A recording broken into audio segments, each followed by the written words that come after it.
Unang-una, pag-usapan natin ang passport. Ano po ba ang requirement pagdating sa passport? Kung less than 6 months ang passport mo, ay i-recommend ko na i-renew muna ito bago ka bumili ng ticket. Kung ikaw ay isang dual citizen at ikaw ay galing sa US at pupunta ka ng Pilipinas, anong passport ang gagamitin mo kung meron kang US passport at Philippine passport? Ako ay isang dual citizen pero US passport ang ginamit ko pag-exit ng US at ganun din sa aking connecting flight sa Incheon Airport sa South Korea kasi kailangan i-scan ang iyong US passport para makakuha ka ng connecting flight papunta ng Pilipinas. So kahit na dual citizen ako, US passport lang ang pinakita ko. Sa aking experience, ginamit ko po ang aking US passport sa travel ticket at saka sa pagpaparehistro sa e-travel. Bakit po US passport ang ginamit ko? Ito po ay para sa consistency sa passport, ticket at e-travel registration. May mga pasahero din tayong dual citizen na hindi na rin kailangan ng balikbayan stamp. You can stay in the Philippines as long as you want dahil Filipino citizen ka naman, pero kailangan mong ipakita ang iyong Philippine passport at US passport sa immigration sa Philippines. Hindi mo na rin kailangan ipakita ang Philippine passport kung wala ka rin ito dahil kung dual ka, pwede kang magpakita ng copy ng dual citizenship certificate mo at kailangan mo rin gumawa ng kopya at mag-keep ka ng copy sa iyo dahil mahirap pong mawala ang original the document. So maganda meron ka pa rin isa pang kopya. May mga kababayan din tayo na bumabiyahe ng Pilipinas pero ginagamit ang Philippine passport at pagbalik naman sa US ay ginagamit ang US passport. Pero pagdating sa Philippine immigration ay pinapakita ang dalawang passport. So meron din tayong kababayan na green card holder at kailangan mo lang ipakita ang Philippine passport sa Philippine immigration. Pero kung pabalik ka ng US ay kailangan mong ipakita ang iyong green card at Philippine passport. Meron na ring mga bagong rules sa power banks. Hindi na ito allowed sa hand carry but only in your personal bag. Also, kailangan dapat kung nasa flight ka ay visible po ito at hindi na po pwedeng gamitin ang power bank during the flight. Huwag nyo rin itong ilalagay sa inyong check-in baggage dahil once naka-check-in ka na ay doon nila tatanggalin based ito sa experience ng ating pasahero. Bago ka bumiyahe ay kailangan mo nang mag-register sa e-travel. So kung babiyahe ka, kailangan naka-register ka na at naka-ready na ang iyong QR code.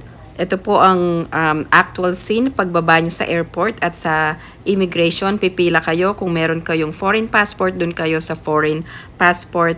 At kung meron kayong Philippine passport, pupunta kayo sa Philippine passport na line. Sa mga nagtatanong paano makakuha ng balikbayan privilege, ibibigay po ang balikbayan privilege pagdating nyo po sa airport. So sa immigration, once na ipakita nyo ang inyong foreign passport, kung kayo ay former Filipino citizen, ay lalagyan po ito ng stamp na BB. So ako ay dual citizen pero foreign passport lang pinakita ko, yung US passport lang. At ito po ang tatak BB na nakalagay ay June 7 at nag-depart ako ng July 7, 2025. Sa mga nagtatanong kung paano makakuha ng balikbayan privilege, hindi po i-explain sa inyo kung ano po yung tatak sa inyong passport pero ito po yung tatak ng balikbayan privilege na 1 year of visa-free stay in the Philippines. So wala pong bayad ito, makukuha ito pag arrive nyo sa airport. So wala na kayong kailangang fill up na form, ang kailangan lang ay mag-register kayo sa e-travel. Ito pong balikbayan privilege ay privilege ito ng mga former Filipino citizens, pwede rin ng mga OFW, at extended ang privilege na to sa mga asawa ng former Filipino citizen or Filipino na kung asawa ninyo ay foreign national, pati na ang mga anak ninyo kung foreign citizen din, ay bibigyan din ng ganitong privilege. So basta magta-travel kayo together ay makakuha kayo ng ganitong visa-free stay in the Philippines na 1 year. Sa immigration ay wala na ring tinanong na ibang document sa akin gaya ng Philippine passport or birth certificate. US passport lang ang pinakita ko at ang aking e-travel registration. At hassle-free po ang labas or pag-exit sa customs at immigration. Pangalawa, kung ikaw ay pupunta ng Pilipinas, alamin mo kung kailangan ba ng visa, lalong-lalo na kung ikaw ay nagpa-naturalize as a foreign citizen sa ibang country. Meron po kasing listahan ang Pilipinas na kung ikaw ay national ng countries na ito po yung Executive Order number 408. Dito sa Executive Order number 408 na ito, nakalista po ang lahat ng countries kung saan kung ikaw ay national na or foreign national na, pwede kang magstay sa Philippines ng 30 days visa-free. Pero kung wala sa listahan ang iyong country na kung ikaw ay foreign national na, ay kailangan mo ng visa. Pwede kang mag-apply ng visa online at isubmit ang supporting documents sa Philippine Embassy kung saan sakop ang iyong residence. Pero may mga pasahero din na US citizen na hinanapan ng visa papunta ng Pilipinas. May mga subscribers tayo na nagbiyahe ng Pilipinas at hinanapan sila ng visa. Meron din akong isang kakilala na isang dual citizen at nagbiyahe siya papunta ng Pilipinas pero sumakay siya sa LA. So, nung nasa LA na siya, ay hinanapan siya ng mga documents. Hinanapan din siya ng visa papunta ng Pilipinas. Mabuti na lang at kompleto siya ng mga dokumento. Meron siyang birth certificate, meron siyang marriage certificate, meron siyang dual citizenship documents, meron din siyang Philippine passport. So, nakabiyahe siya papunta ng Pilipinas pero unang-una ay medyo hassle po ang paghingi sa kanya ng visa. At laging tatandaan na dapat maaga kayong dumating sa airport at least 3 hours before your flight. At kung babiyahe sa Pilipinas ay dapat na ayos na po ang inyong e-travel registration. Nung bumiyahe ako, kumpleto po ang aking mga documents pero hindi na kailangang ipakita ang mga immigration requirements such as old Philippine passport or birth certificate ng aking anak. Ako ay nag-book ng flight papunta ng Pilipinas at ang aking flight or ang aking airline ay Korean Air at ang allowed na check-in baggage ay isa lamang, isang carry-on at isang personal item. Sa Korean Air, kung economy ang iyong ticket, ang check-in baggage ay 50 pounds po ang limit, ang maximum.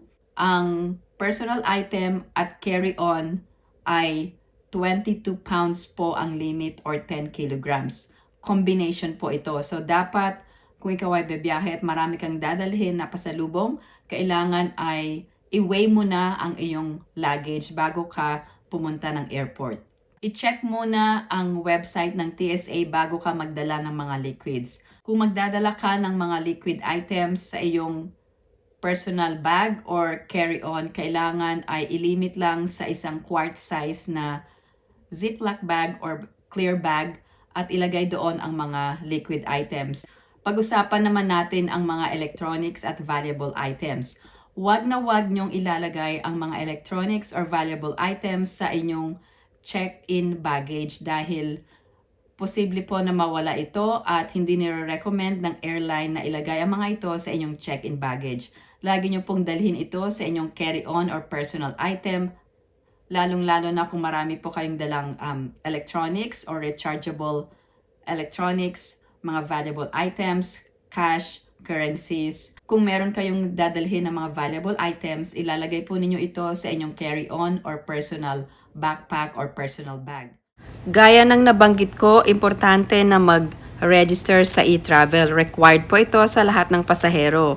Ngayon, ang ginamit ko sa pagre-rehistro ay ang aking US passport para merong consistency sa aking ticket at itinerary. Paglapag ninyo sa airport ay makikita sa bawat sulok ng airport ang notice na ang e-travel registration ay mandatory. So lahat ng pasahero must complete the e-travel prior to arrival or departure from the Philippines. So nakalagay dito, failure to register may be a cause for denial of entry. At kung hindi naka-roaming ang phone ninyo ay may hirapan kayo na mag-connect sa internet pagdating sa airport. Ito ay base sa experience ko, although meron na akong e-travel registration pagdating ko doon at nag-try po akong mag-connect at mahirap po makakonect ng internet sa airport. At isa pa ay kung first time yung magre-register for e-travel, pwede nyo pong gawin ito ahead of time, hindi po kailangan na within 3 days. So kung gagawa kayo ng bagong account, you can make an account ahead of time kahit mga 1 month or 2 months of travel. Pero yung registration na information ng inyong flight information ay within 3 days po ito dapat ay nakalagay na doon para makuha nyo ang QR code nyo. Sa aking experience, mas madali ang gumamit ng computer, pero kailangan pa rin ng picture. So mag-upload na kayo ng picture sa inyong computer, at kung gagamit kayo ng mobile phone at magda-download ang app, ay kailangan yung mag-take ng selfie. Yun po ang medyo mahirap. Pero once na naka-register kayo at gumamit kayo ng computer or laptop, mas madali pong mag-register dahil meron na kayong ready na picture na in-upload ninyo. Minsan kasi ayaw gumana yung selfie na function doon sa e-travel. So yung iba ay nahihirapan, pero may isa pang option. Pwede nyo ring gawin yung travel registration sa egov.ph. Pero ang ginamit ko ay nag-search po ako ng website. So ito po ang aking actual na registration. Ang ginawa ko ay nag-register ako 2 days before date of departure para makita ko ang date na arrival in the Philippines ay June 7. So umalis ako sa Pilipinas ng June 5th at umalis ako sa Las Vegas ng June 5th and dumating ako sa Pilipinas ng June 7th. Ngayon, itong connecting flight, ito ang ilalagay nyong information. Kasi kung marami kayong flight information, hindi nyo naman mailalagay lahat na yon. Ang importante ay yung last na flight nyo papunta ng Pilipinas. So, ito ang aking actual na registration from Las Vegas to Korea, then Korea to Manila. So, yung flight information ang flight information ay Korea to Manila. Ngayon, kapag natapos na ang inyong registration sa e-travel, ay nakakonect na rin ang Philippine Customs Declaration. Ngayon, 2 declaration ang gagawin nyo. Una, yung customs, yung mga items na dadalhin. Pangalawa ay ang Foreign Currency Declaration. Ngayon, kung meron kayong kasamang pamilya, ay pwede nyo nang isama sa registration nyo ang inyong either asawa nyo or anak ninyo, ay pwede ng isang account lamang at isang email address lamang para sa lahat ng members ng family. So, yun ang ginawa ko dahil kasama ko ang aking anak na babae. At isang email address lang ang ginamit ko. Pero 2 ang QR code na makikita nyo sa inyong email address. Dito sa General Customs Declaration Form ay pwede nyong ilagay ang amount of goods na pinurchase nyo galing sa ibang bansa. Maraming tanong dito sa number 2 sa foreign currency. In excess of $10,000. Kailangan bang i-declare? Yes, if in excess. Ngayon, ano ba ito? Individual or family? Ito po ay family declaration kung kasama nyo ang inyong pamilya. Pero kung mag-isa lang kayo, ay isa lang ang amount na i-declare ninyo. Isa pang importante itong number 9. Itong electronics or mobile phones in excess of quantities for personal use.